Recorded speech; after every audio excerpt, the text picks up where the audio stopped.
సభాయ నమః. అందరి పేర్లు తీసుకోదలుచుకోలేదు దాని గురించి. So signal TV CO Shivareddy గారికి, రాజకీయ పార్టీల ప్రతినిధి ప్రకాష్ రెడ్డి గారికి, అద్దంకి దయాకర్ గారికి, క్రాంతి కిరణ్ గారికి, మిగతా నా జర్నలిస్ట్ మిత్రులందరికీ. ఇప్పుడు ఇక్కడ రెండు ఇష్యూస్. ఒకటి, రేవంత్ రెడ్డి సభలో మాట్లాడింది. రెండవది, జర్నలిస్ట్గా మనం ఏం చేయాలి. సరే, ఇప్పుడు ప్రభుత్వాలు మారినప్పుడల్లా వాళ్ళ వైఖరులు మారుతూ ఉంటాయి. అక్కడ ఉన్న వాళ్ళు ఇటు పోతారు, ఇటు ఉన్న వాళ్ళు అటు పోతారు. ఇంతకుముందున్న ముఖ్యమంత్రి 3 మీటర్ లోతులో తీసి బొంద పెడతామన్నాడు. ఈ ముఖ్యమంత్రి బట్టలు తీసి కొడతామన్నాడు. అప్పుడు ప్రతిపక్షంలో ఉన్నప్పుడు వాళ్ళకి సోషల్ మీడియా మంచిది అనిపించింది. ఇప్పుడు వీళ్ళు ప్రతిపక్షంలోకి వచ్చేసరికి వీళ్ళకి సోషల్ మీడియా మంచిది అనిపించింది. అంతే కదా. సో అప్పుడు అధికార ప్రతిపక్షాలు రోల్ చేంజ్ చేసుకున్నాయి. దాన్ని బట్టి అప్పుడు వాళ్ళకి ప్రతిపక్షంలో ఉన్నప్పుడు సోషల్ మీడియా కానీ డిజిటల్ మీడియా మంచిదైంది. ఇప్పుడు వీళ్ళు అప్పటి వరకు వీళ్ళు తిట్టిన వాళ్ళు అది సేమ్ ఇదే సోషల్ మీడియా జైల్లో పెట్టిన వాళ్ళకి ఇప్పుడు వాళ్ళకి సోషల్ మీడియా ఇంపాక్ట్ తెలిసి వచ్చి వాళ్ళు చేస్తున్నారు. అధికార పక్షానికి ఇప్పుడు సోషల్ మీడియా ఇబ్బంది అయింది. సో దీన్ని బట్టి అర్థమైంది, ఎవ్వరు కూడా అది ఏ పార్టీ అన్నా అనుకోండి, కాంగ్రెస్ అయినా, బీజేపీ అయినా, వైఎస్ఆర్సీపీ అయినా, టీడీపీ అయినా, ఏ పార్టీ అయినా వాళ్ళకి ప్రేర్ చేసినంత కాలమే స్పేర్ చేస్తారు. వాళ్ళకి ఇబ్బందికరం ఉంటే డెఫినెట్గా ఇబ్బంది పెడుతూనే ఉంటారు. అది మనం గ్రహించాలి ఒకటి. సో దీనిలో ఈ రాజకీయ పార్టీ గొప్పది, ఈ రాజకీయ పార్టీకి టాలరెన్స్ ఎక్కువ, ఆ రాజకీయ పార్టీలు టాలరెన్స్ తక్కువ అని మనం ఏది చెప్పలేం. ముఖ్యమంత్రులు, నేను చెప్పిన స్టేట్మెంట్స్ ముఖ్యమంత్రులు అసెంబ్లీలో చేసిన స్టేట్మెంట్స్ చెప్తున్నా. గత ముఖ్యమంత్రి అసెంబ్లీలో మొదటి ముఖ్యమంత్రి చేసిన స్టేట్మెంటు, ఇప్పుడు ముఖ్యమంత్రి చేసిన స్టేట్మెంట్. అయితే ఇప్పుడు ఇక్కడ మాట్లాడిన దానిలో ఆయన మాట్లాడిన కాంటెక్స్ట్ సంబంధించి ఏదైతే వీడియో అప్లోడ్ చేశారో అది అప్లోడ్ చేసి ఉండకూడదని నా అభిప్రాయం. ఇట్స్ మేబీ నేనేమనుకుంటున్నా అంటే జడ్జిమెంట్లో మిస్టేక్ అనుకుంటున్నా. ఎందుకంటే సరే, ఇప్పుడు రాజకీయాల్లో ఉన్న వాళ్ళని, రాజకీయ నాయకుల్ని వాళ్ళు తిట్టుకుంటున్నారు. ఒకళ్ళు రండా అంటే ఇంకోళ్ళు నేను బట్టలు తీసి కొడతా, పండబెట్టి దొక్కుతా అని అంటున్నారు. ఆ నాయకుడు తిట్టుకున్నారు, మళ్ళీ ఈ నాయకుడు తిడుతున్నారు. వాళ్ళు పొట్టోడా అంటే వాళ్ళ ఫ్యామిలీ మెంబర్స్ని బాడీ షేమింగ్ చేస్తున్నారు. వాళ్ళు ఫ్యామిలీ మెంబర్స్ బాడీ షేమింగ్ చేస్తే వీళ్ళే చేసుకుంటారు. సరే, అది పక్కన ఉంచండి. కానీ ఇంట్లో ఉన్న ఆడవాళ్ళ జోలికి మాత్రం రాకూడదు, వీళ్ళైనా వాళ్ళైనా.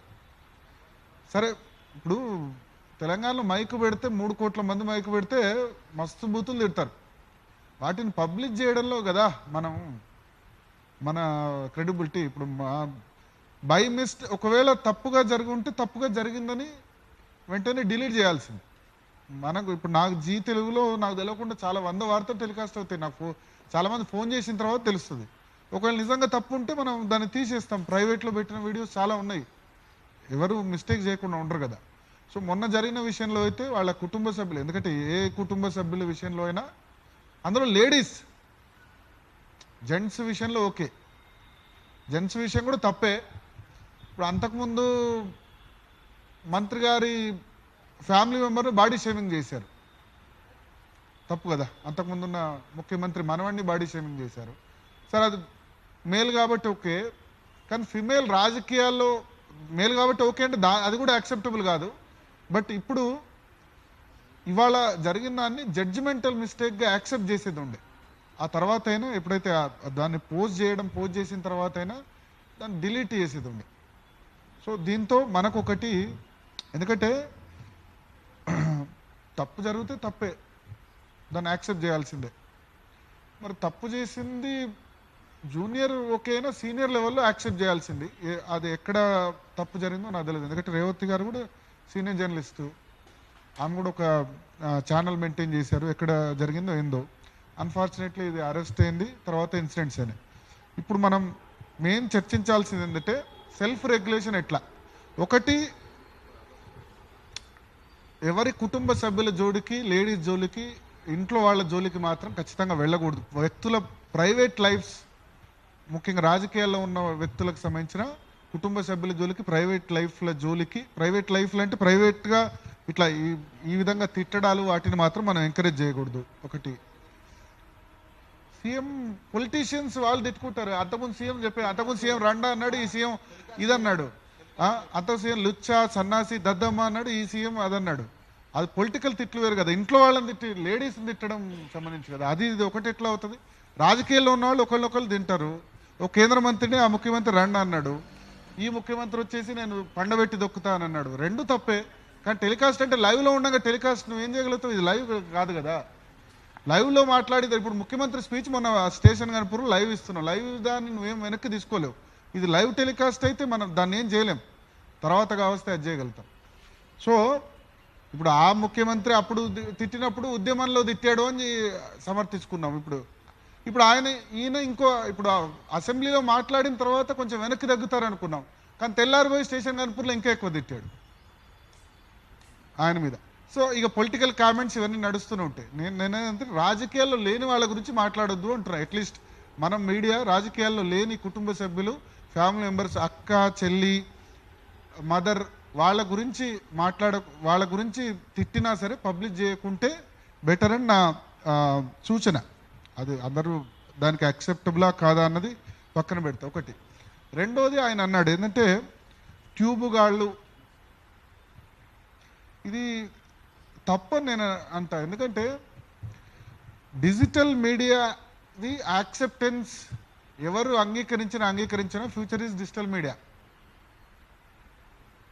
ఇప్పుడు ఎందుకంటే మనలో ఆలోచించండి, ఒక 17 సంవత్సరాల క్రితం ఎంతమంది డిజిటల్ మీడియాని యాక్సెప్ట్ చేశారు, ఇప్పుడు ఎంతమంది యాక్సెప్ట్ చేస్తున్నారు? దాన్ని తిట్టిన వాళ్ళే ఇప్పుడు ఆ యూట్యూబ్ అని తిట్టిన వాళ్ళు ఇప్పుడు వాళ్ళు యూట్యూబ్లోకి వెళ్ళిపోతున్నారు. బికాస్ అల్టిమేట్గా జర్నలిస్ట్ సర్వే కావాలంటే ఎక్కడ జీతం వస్తే అక్కడికి పోతారు.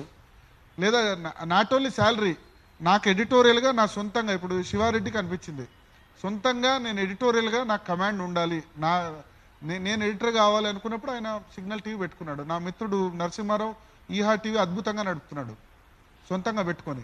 దానికి మెయిన్ స్ట్రీమ్ వాటికంటే కూడా చాలా అద్భుతమైన వ్యూస్ అది ఉన్నాయి. సో ఒక కాన్ఫిడెన్స్ వచ్చింది కదా.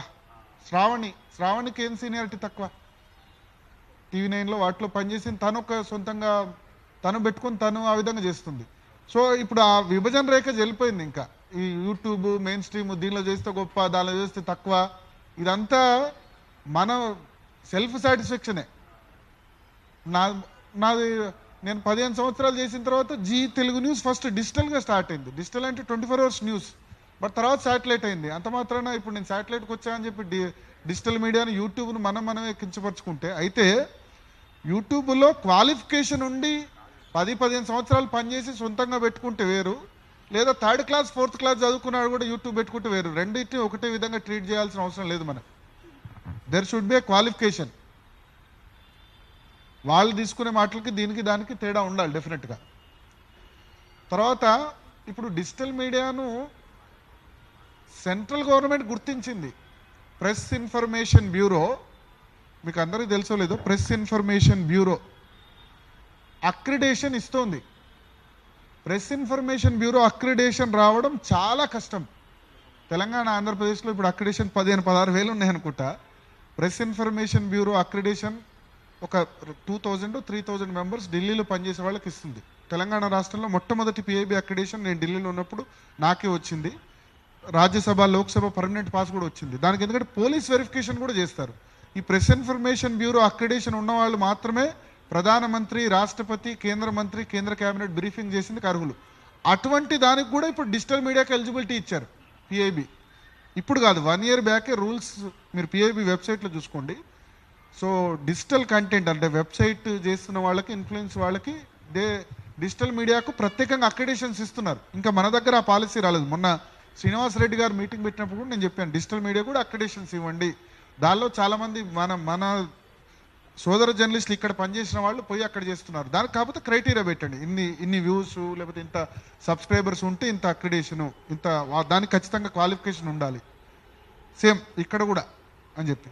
సో మెయిన్ స్ట్రీమ్ మీడియా చాలా ఇష్యూస్ను, ఏవైతే రేజ్ చేయలేని ఇష్యూస్ను social media, digital media raise చేసింది. మేము మెయిన్ స్ట్రీమ్లో మీడియాలో ఉండి ఫెయిల్ అయిన వాటిని కూడా గ్రౌండ్ లెవెల్లో తీసుకొచ్చి చేసిన సందర్భం ఉంది. సో ఇది గొప్ప, ఒకటి ఎక్కువ ఒకటి తక్కువ అని కాదు. అయితే డిజిటల్ మీడియాకి సంబంధించి రెగ్యులేషన్ ఏదైతే ముఖ్యమంత్రి మన సభలో చర్చ జరగాలి అన్నారో దాన్ని స్వాగతిస్తున్నారు. డెఫినెట్గా చర్చ జరగాలి. చర్చ జరిగితేనే కదా సొల్యూషన్ ఉంది. ఎందుకంటే అల్టిమేట్గా ఎవరు సఫర్ అవుతున్నారంటే, వీళ్ళ అధికారంలో ఉంటే వాళ్ళని తిడతారు, వాళ్ళ అధికారులు ఉంటే వీళ్ళు తిడతారు. అల్టిమేట్గా ఎవరు అధికారులు ఉన్నా ఈ అరెస్టులు కామన్, ఎవరు అధికారులు ఉన్నా సప్రెషన్ కామన్. అదైతే మనం ఒకటి కామన్ థింగ్. సో ఒకటి press council of India act. ఇప్పుడు మీడియా తప్పు చేస్తే ఏంది, ఎవరికి రెస్పాన్సిబుల్ అంటే ప్రెస్ కౌన్సిల్ ఆఫ్ ఇండియాకి responsible. Press council of India చైర్మన్గా ఎవరు ఉంటారు తెలుసా? సుప్రీంకోర్టు రిటైర్డ్ జడ్జి మాత్రమే ఎలిజిబిలిటీ. సుప్రీంకోర్టు రిటైర్డ్ జడ్జి మాత్రమే ప్రెస్ కౌన్సిల్ ఆఫ్ ఇండియా చైర్మన్గా ఉంటారు. హైకోర్టు జడ్జి కూడా కాదు, అంత పెద్ద powerful body. Press council of India is constitutional body. అయితే దానికి ఏంటంటే ప్రింట్ మీడియాకి సంబంధించి తప్పులు మాత్రమే ఇచ్చే అధికారం ఇచ్చారు. దాన్ని చేసి ఇప్పుడు రేవంత్ రెడ్డి ఏదైతే ప్రభుత్వాల మీద నమ్మకం లేదు కాబట్టి ఇక్కడ కూడా ఎవరు చేసిన తప్పులైనా, మెయిన్ స్ట్రీమ్ మీడియా చేసిన తప్పులైనా లేకపోతే డిజిటల్ మీడియా చేసిన తప్పులైనా self regulation body press council of India తరహాలో మన దగ్గర కూడా యాక్ట్ తీసుకొచ్చి హైకోర్టు రిటైర్డ్ జడ్జిను చైర్మన్గా పెడితే కనుక ఇబ్బంది ఉండదు. సో మనకు కూడా ఒక, ఎందుకంటే press council of India Hyderabad వచ్చి చాలాసార్లు హీరింగ్ కండక్ట్ చేసింది పేపర్ల మీద వాళ్ళు చేసిన తప్పుల మీద. సో ఇక్కడ డిజిటల్ మీడియాకు సంబంధించి చేస్తున్న తప్పుల్ని కూడా ఆ press council of India act తరహాలోనే ప్రింట్, ఎలక్ట్రానిక్ ప్లస్ డిజిటల్కు యాక్ట్ పెట్టి హైకోర్టు రిటైర్డ్ జడ్జి పెట్టి వీళ్ళ మీద ఏమైనా కంప్లైంట్ ఉంటే ఇవ్వండి. ఇప్పుడు ఎందుకంటే ఎలక్ట్రానిక్ మీడియా మేమైనా తప్పులు చేస్తే NBF నేషనల్ బ్రాడ్కాస్టింగ్ ఫెడరేషన్ కానీ లేకపోతే NBA నేషనల్ బ్రాడ్కాస్టింగ్ అథారిటీలో మేము మెంబర్, వాళ్ళ కంప్లైంట్ చేయొచ్చు. సో అదే తరహాలో ఇక్కడ మెకానిజం చేయొచ్చు. రేవంత్ రెడ్డి ఏదైతే అసెంబ్లీలో దీన్ని చర్చించాలి ఒక రోజు అన్ని రాజకీయ పార్టీలు అన్నారు కదా, ఆ చర్చను స్వాగతించాలి. ఇన్ఫ్యాక్ట్ సీఎం జర్నలిస్ట్ సంఘాలతో చర్చ పెట్టినా సరే ఈ ప్రపోజల్ పెట్టచ్చు. ప్రభుత్వం మీద నమ్మకం ఉండదు, ఎందుకంటే ఈ ప్రభుత్వం అయినా ఆ ప్రభుత్వం అయినా. But retired high court judge press council of India తరాలో యాక్ట్ తీసుకొస్తే డెఫినెట్లీ అదొక మంచిది. సో ఒకటి మనకు మనం సెల్ఫ్ రెగ్యులేట్ చేసుకుంటే ప్రభుత్వాలు అది చేసే ఉండదు. మనం యూజ్ చేసే లాంగ్వేజ్ అల్టిమేట్గా నేను ఒకటి చెప్తా, మనం ఆ బూతులు తిట్టడం వల్లనో దాని వల్లనో వ్యూస్ టెంపరీగా రావచ్చు కానీ లాంగ్ టర్మ్లో అది నిలవదు. ఆ తిట్టడం బంద్ చేసిన మరుక్షణం అందరి వ్యూస్ ఏ విధంగా పడిపోయినా మనం చూసాం. అల్టిమేట్గా క్రెడిబిలిటీ ఏంటంటే మనం ఎంచుకున్న టాపిక్ 20 సంవత్సరాలుగా చేస్తున్న మన టాపిక్ అదే ఎస్సెన్స్ కనుక పర్ఫెక్ట్గా అవుతాయి అంటే మనం ఒక దానికి కట్టుబడి ఉంటే కనుక మన వీడియోస్ కనుక ఉంటే కనుక వ్యూవర్షిప్ అన్నది హై లో అవుతుండొచ్చు కానీ బట్ అల్టిమేట్లీ లాంగ్ టర్మ్లో ఇదే జర్నలిజం స్టిక్ ఆన్ అవుతుంది. ఆ తిట్టే జర్నలిజం అన్నది ఎక్కువ కాలం వర్కౌట్ కాదని నా అభిప్రాయం. Thank you.